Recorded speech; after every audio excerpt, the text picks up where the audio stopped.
நாம பிரமாணம் இல்லாதவர்களும் இல்ல, நியாய பிரமாணத்துக்கு கீழாகவும் இல்ல. we are under the law of Christ. ஒரு கடவுள் அன்பானவராகவும் கோபமானவராகவும் என்ன பண்ண முடியாது, இருக்க முடியாது.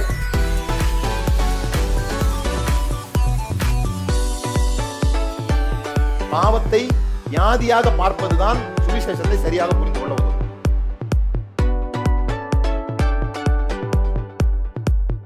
இந்த சிந்திக்க தூண்டுறதுனாலதான் பரிசேயர்களுக்கு அவர் மேல அவ்வளவு கோபம் வந்துச்சு.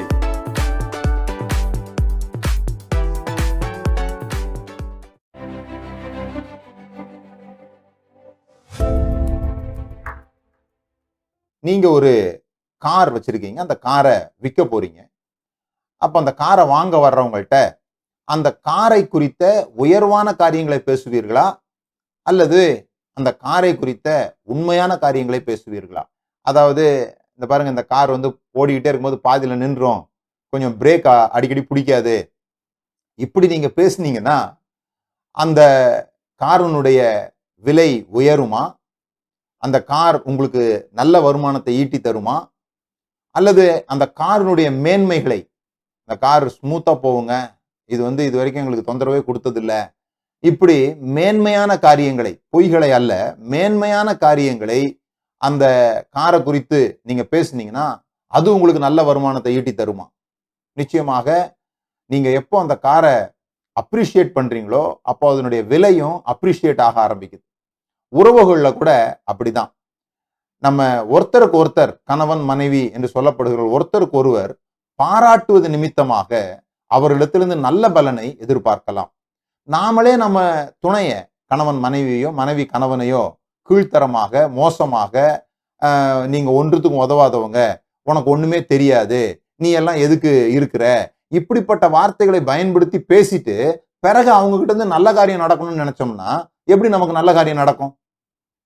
நீங்கள் அவர்கள் குற்றத்தை கண்டுபிடிப்பது போல, இப்ப என்ன செய்யறோம்னா, ஒவ்வொரு முறை அவங்க தப்பு செய்யும்போதும் கரெக்டா கண்டுபிடிச்சிடறோம். பாத்தீங்களா, நான் சொன்னேன்னா இதே மாதிரிதான் நீங்க தப்பு செய்றீங்க அப்படின்னு கண்டுபிடிச்சிடறோம். ஒவ்வொரு முறை அவங்க நல்லது செய்யும் போதும், நல்லதுன்னு வேணா, உங்களுக்கு என்ன பிடிக்குமோ, நீங்க அவங்க என்ன செய்யணும்னு எதிர்பார்க்கறீங்களோ அந்த காரியத்தை அவர்கள் செய்யும் பொழுதெல்லாம் கண்டுபிடித்து டக்குன்னு கேட்ச் பண்ணி ஒரு அப்ரிசியேஷன், ஒரு பாராட்டை நீங்க கொடுத்தீங்கன்னா, ஒரு பொருளை விற்கும் போது கூட அதை நல்லா பாராட்டி வித்தான் அப்படின்னு சொல்லுவாங்க, நல்ல விலை பாராட்டி வித்தான். பாராட்டும் போது மதிப்பு உயருகிறது. அப்போ மீண்டும் மீண்டும் அந்த காரியத்தை அவங்க உங்க முன்னால செய்ய ஆரம்பிப்பாங்க. எதை நாம் கவனிக்கிறோமோ அது வளர்ச்சி அடைய ஆரம்பிக்கும். நீங்க குற்றத்தையே கவனிச்சுட்டு இருந்தீங்கன்னா அந்த குற்றங்கள் வளர்ச்சி அடைய ஆரம்பிக்கும்.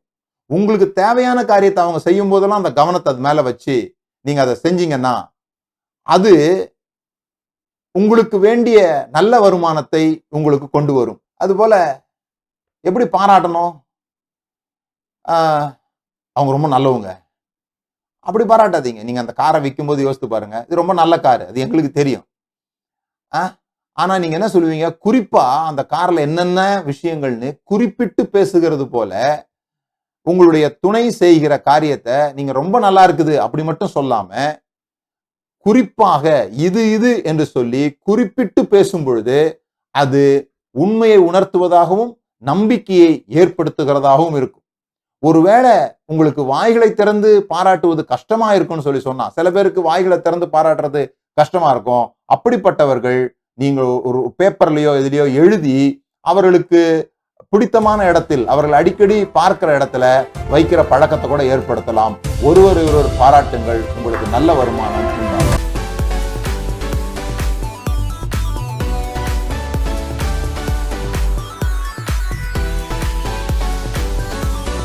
நாம பிரமாணம் இல்லாதவர்களும் இல்ல, நியாய பிரமாணத்துக்கு கீழாகவும் இல்ல. we are under the law of Christ. ஒரு கடவுள் அன்பானவராகவும் கோபமானவராகவும் என்ன பண்ண முடியாது, இருக்க முடியாது.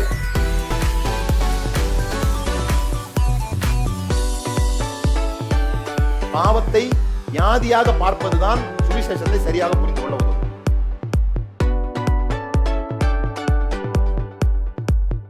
இந்த சிந்திக்க தூண்டுறதுனாலதான் பரிசேயர்களுக்கு அவர் மேல அவ்வளவு கோபம் வந்துச்சு.